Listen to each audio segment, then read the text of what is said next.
바이든 행정부가 새로운 학자 융자금 절약 플랜을 조기 가동해 10월부터 2천만 명 이상이 혜택을 받게 됐습니다. 불경기를 우려하는 미국민들이 1년 전에는 47%에 달했으나 현재는 33%로 대폭 줄어든 것으로 나타났습니다. 미국 주택시장이 7월에도 매매는 냉각됐으나 공급이 부족해 집값은 아직 오름세를 보이고 있습니다. 직장 은퇴 저축이 가장 적은 주들은 플로리다, 조지아, 텍사스, 캘리포니아 등 대형주들인 것으로 조사됐습니다. 공화당 경선 후보 8명이 수요일 밤 9시 첫 경선 토론을 갖는 가운데 트럼프 전 대통령은 불참을 선언했습니다.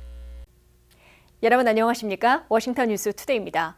바이든 행정부가 새로운 세이브 학자 융자금 절약 플랜을 조기 가동하고 나서 상환이 재개되는 10월부터 2천만 명 이상이 월 상환액의 절반을 축소하는 등 혜택을 받게 됐습니다. 당초 내년에나 시행하려다가 22일부터 공식 가동에 돌입해 10월 상환 첫 달부터 100만 명은 한 푼도 내지 않고 2천만 명은 연간 $1,000 이상 절약하게 된다고 연방교육부가 밝혔습니다. 한면태 기자의 보도입니다. 바이든 행정부가 새로운 학자 융자금 절약 세이브 플랜을 대폭 앞당겨 22일부터 공식 가동에 돌입했다고 연방교육부가 발표했습니다. 이에 따라 새로운 세이브 플랜에 등록하면 월 상한이 3년여 만에 재개되는 10월 첫 청구서부터 절반 수준으로 축소되는 상환액을 적용받아 납부하게 된다고 연방교육부가 밝혔습니다.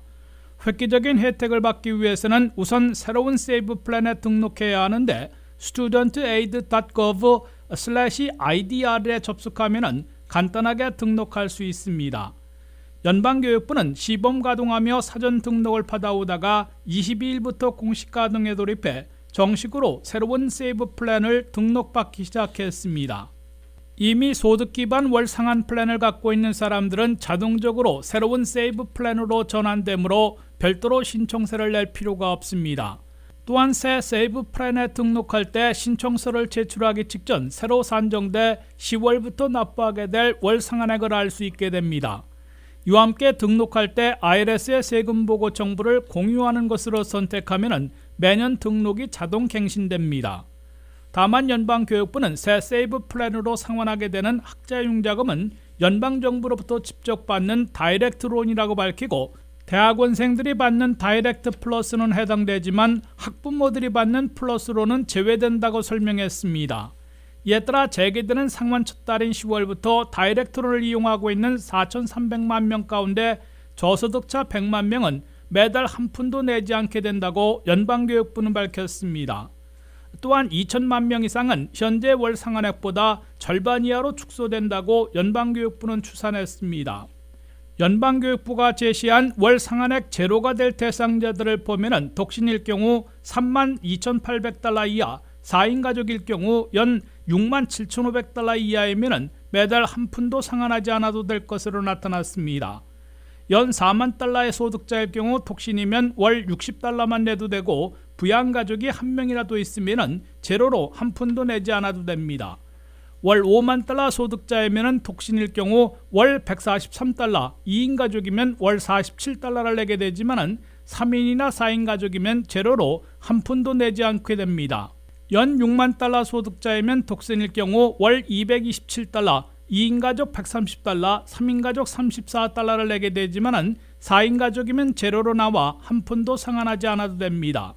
새 세이브 플랜에 등록하게 되면 보다 큰 혜택으로 총 상환 기간이 현재보다 절반으로 단축되는 10년간 120개월을 상환했을 경우 잔액이 12,000달러 이하는 탕감받게 됩니다. WKTV 뉴스 한면택입니다. 미국 경제가 올해 불경기에 빠질 것으로 우려하는 미국민들이 1년 전에는 47%에 달했으나 지금은 33%로 대폭 줄어든 것으로 나타났습니다. 그러나 경제 상황이 느리게 둔화되고 있다는 의견이 27%로 가장 많고 제자리는 21%, 개선되고 있다는 19%로 가장 적은 것으로 조사됐습니다. 안혜린 기자의 보도입니다. 미국민들이 아직 경제 상황에 불안해하고 있으나 불경기 우려만큼은 상당히 날려버리고 있습니다. 미국 경제가 불경기에 빠질 것으로 우려하는 미국민들은 1년 전인 2022년 2분기에는 47%에 달했으나 올 3분기 현재는 33%로 14포인트나 대폭 줄어든 것으로 나타났다고 CBS 뉴스가 22일 보도했습니다. 미국의 불경기를 우려하는 미국민 비율은 지난 한 해에는 내내 50%에 육박했다가 올 1분기 들어 40%로 내려갔습니다. 올 2분기에는 37%, 올 3분기인 현재는 33%로 하락해 시간이 갈수록 불경기 우려가 사라지고 있음을 보여주고 있습니다. 다만 아직도 불경기를 우려하는 미국민들이 33%나 있는 것을 반영한 듯 미국 경제 상황을 아직 불안해하는 비율이 높은 것으로 조사됐습니다. 미국 경제 상황이 느림보로 둔화되고 있다고 본 미국민들은 27%로 가장 많았습니다. 거의 제자리하고 있다고 보는 미국민들도 21%로 조사됐습니다. 미국 경제가 개선되고 있다고 대답한 미국민들은 19%로 가장 적었습니다. 단지 느림보 둔화와 제자리, 개선이 비슷한 비율로 나뉘고 있어 미국 경제가 혼조세를 보이고 있어 체감 경제도 거의 같은 비율로 분할되고 있는 것으로 해석되고 있습니다. 1년 전인 지난해 2분기에도 느림보 둔화가 23%, 제자리가 17%, 개선이 13%로 비율은 다소 달라졌지만 순서와 점유율은 엇비슷해 미국민들의 체감 경기가 획기적으로 좋아지지는 않고 있다는 지적을 받고 있습니다. 아직도 미국 경제가 불경기에 빠질 것으로 우려하고 미국민들의 당파별로 상당한 차이를 보이고 있습니다. 불경기 우려 비율을 보면 공화당원들이 여전히 49%나 되는 반면에 민주당원들은 16%에 불과했고 무당파들은 중간인 38%를 기록했습니다. 이 때문에 조 바이든 대통령은 바이드노믹스를 내걸고 경제 성과를 최대 무기로 삼아 재선 캠페인을 벌이고 있으나 큰 호응이나 반향을 일으키지는 못하고 있습니다. 바이드노믹스에 대해 미국민들의 14%만 많이 들어봤다고 대답했고 27%는 조금 들어봤다는 반면에 59%는 거의 들어보지 못했다고 응답해 바이든 백악관을 당혹시키고 있습니다. WKTV 뉴스 안혜련입니다. 미국의 주택시장에서는 7월에도 모기지 이자율이 7%를 다시 넘어서며 매매는 연속 냉각됐으나 공급이 부족해 집값은 지난해에 비해 아직 오름세를 유지한 것으로 나타났습니다. 7월의 기존주택 판매는 서부를 제외하고 전체에서 전달보다 2.2% 감소했으나 중위 주택 판매 가격은 40만 6,700달러로 전년보다 1.9% 오른 수준을 보였습니다. 미국의 주택시장은 연속 금리 인상에 따른 7%대 모기지 이자율로 매매가 여전히 냉각돼 있으나 수요에 비해 공급이 딸리는 바람에 집값은 아직 오름세를 보이고 있습니다. 미국의 기존주택 판매는 7월의 연율로 407만 채로 전달보다는 2.2%, 전년보다는 16.6%나 하락했다고 전국 부동산인협회가 발표했습니다. 7월의 기존주택 판매 407만 채는 2010년 이래 가장 느리게 판매된 기록입니다. 30년 고정주택 모기지 이자율이 다시 7%를 넘겨 내 집 마련에 나서는 바이어들은 물론 내 집을 팔려고 내놓은 셀러들의 발목을 잡고 있습니다. 더욱이 미국의 주택시장에서는 내 집을 사려는 수요보다는 팔려는 공급이 딸리는 공급 부족이 장기화되고 있습니다. 현재 팔려고 시중에 나와 있는 매물은 111만 채로 3.3개월어치에 불과해 통상적인 6개월어치보다 절반 수준에 그치고 있습니다. 공급 부족 때문에 미국에서 판매되는 중위 주택 가격은 7월에 40만 6,700달러로 집계됐습니다. 이는 전달의 41만 달러보다는 약간 내린 것이지만 지난해보다는 여전히 1.9% 오른 수준입니다. 7월의 지역별 주택 판매 현황을 보면 동북부 지역에서 48만 채에 그치며 가장 많은 5.9%나 감소했으나 중위 주택 가격은 46만 7,500달러로 전년보다 아직 5.5% 오른 것으로 나타났습니다. 서부 지역에선 77만 채가 판매돼 전국에서 유일하게 전달보다 2.7% 증가했으나 전년에 비하면 12.5% 감소했고 중위 주택 가격은 61만 500달러로 거의 변함이 없었습니다. 중서부에서는 96만 채가 팔려 전달보다 3%, 전년보다는 20%나 감소했으나 중위 가격은 30만 4,600달러로 전년보다 아직 3.9% 오른 수준을 보였습니다. 가장 물량이 많은 남부 지역에선 186만 채가 팔려 전달보다 2.6%, 전년보다 14.3% 줄었으나 중위 집값은 36만 6,200달러로 지난해에 비해 1.7% 오른 가격을 유지했습니다. 7월에 내 집을 산 기존 주택 가운데 30%는 리스팅 가격보다 웃돈을 주고 매입했습니다. 주택 구입자의 26%는 올캐시, 즉 모두 현금으로 지불하고 주택을 사들인 것으로 나타나 전년의 24%보다 약간 늘어났습니다. 미국에서 종업원들에게 401k와 같은 직장 은퇴 저축을 제공하지 않는 비율이 높은 주들은 플로리다, 조지아, 텍사스, 캘리포니아 등 대형 주들로 60% 안팎이나 되는 것으로 나타났습니다. 버지니아는 53.5%로 보통 수준이고 메릴랜드는 49.5%로 비교적 많이 제공하고 있는 주 지역으로 꼽혔습니다. 안혜린 기자가 보도합니다. 미국에서 은퇴를 앞두고 있는 51세에서 64세 사이의 근로자들 가운데 10명 중 3명은 은퇴 저축이 한 푼도 없는 것으로 조사된 가운데 근로자들의 절반을 넘는 56%, 6,900만 명은 자신이 일하는 직장에서 401k와 같은 직장 은퇴 저축을 제공받지 못하고 있습니다.